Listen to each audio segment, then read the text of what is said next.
Por favor. No me da tiempo, no me va a dar tiempo. Puta madre. Guarden silencio.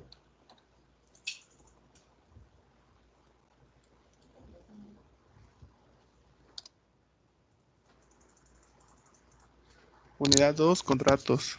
Ese tema voy a exponer y mi nombre es Sánchez Perea Bernardo Israel. El contrato es un acuerdo donde dos o más personas crean y transfieren obligaciones ante la ley y hay una mutua voluntad de las partes en las cuales se ponen de acuerdo. Es un acto bilateral, como ya habíamos comentado, y mencionaremos la existencia dependiendo de lo que se concrete en dicho acuerdo. Los elementos de existencia. Se menciona que la voluntad viene del acuerdo de dos o más partes para crear o transmitir derechos y obligaciones. El objeto posible. Se dice que el objeto de actos jurídicos es el contrato, pero profundizando un poco más, podemos identificar otros tres objetos que son el crear o transferir obligaciones, las obligaciones que se crean a partir de lo que consiste dar, hacer o no hacer, y las mismas cosas que se da. La solemnidad. Podemos decir que la pieza o partes del contrato, y sin duda de estas, de las partes, el contrato no podría llegar a concretarse. Los elementos de validez. Forma legal. Es todo lo que exterioriza la voluntad conforme a la ley. Para comprenderlo así, podríamos decir que es la manera en la que se va dependiendo de las voluntades de ambas partes. La ausencia de vicios de la voluntad explica que no deben hacer el contrato de la violencia, del dolor, del error ni de la mala fe. Licitud en el objeto y el motivo y su fin. Aquí se menciona que el autor no obliga al deudor a que sea ilícito y que sea congruente con lo dispuesto por la ley.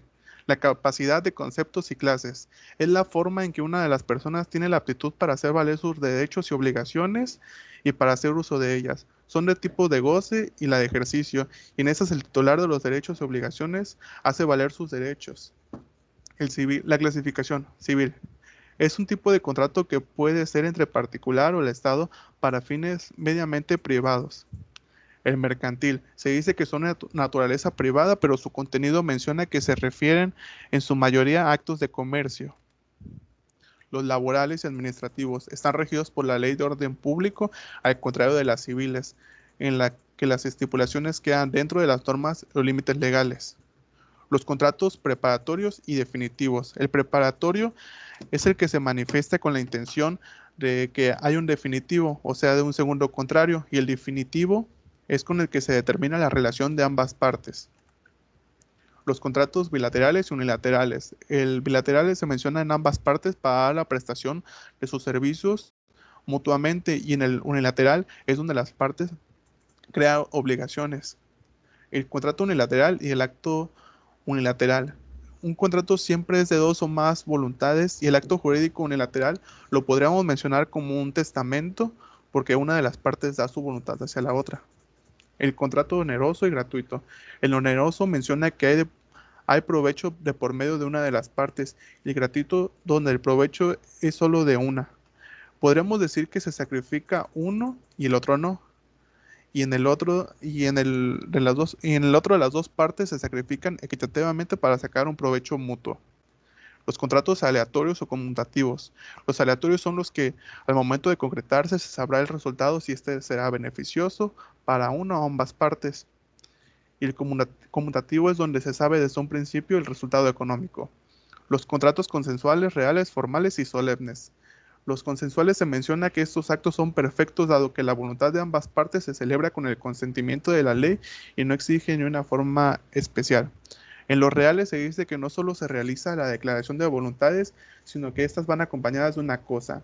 En los formales se menciona que este tipo de contratos son más concretos y cuidadosos conforme a su contenido. En caso contrario, afectaría el contenido. Y en los solemnes son actos que necesitan ciertos ritos para estar dispuestos por la ley. Los contratos principales y accesorios no dependen de otro contrato para existir y cumplen con su misma función jurídica y económica. En cambio, con el accesorio viene acarreado del principal y no es un contrato independiente. El contrato instantáneo y de trato sucesivo. El instantáneo se extingue al primer acto y debe cumplirse de forma rápida. El sucesivo es uno que se prolonga conforme al tiempo y estos beneficios se van concediendo en tiempo y forma. Contratos nominados e innominados. Son contratos que están más apegados al Código Civil conforme a su ordenamiento y consecuencias. Las cláusulas pueden contener contratos, las cláusulas esenciales, naturales y accidentales. En los, en, en las esenciales, las partes no pueden eliminar aunque estén de acuerdo por lo escrito, el contrario del contrato será sobreentendido.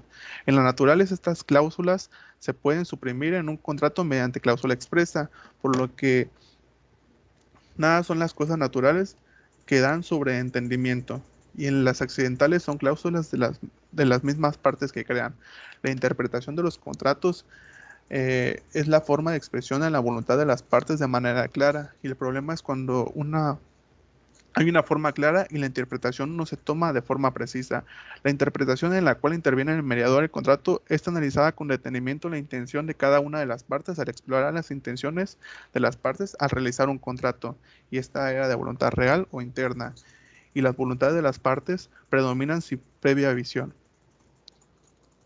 Pues en conclusión podríamos decir que los contratos son un poco complejos y cuidadosos y pues claro, o sea, tienen gran importancia por conforme lo que se está escribiendo o lo que está en juego, que son los derechos y obligaciones de las personas.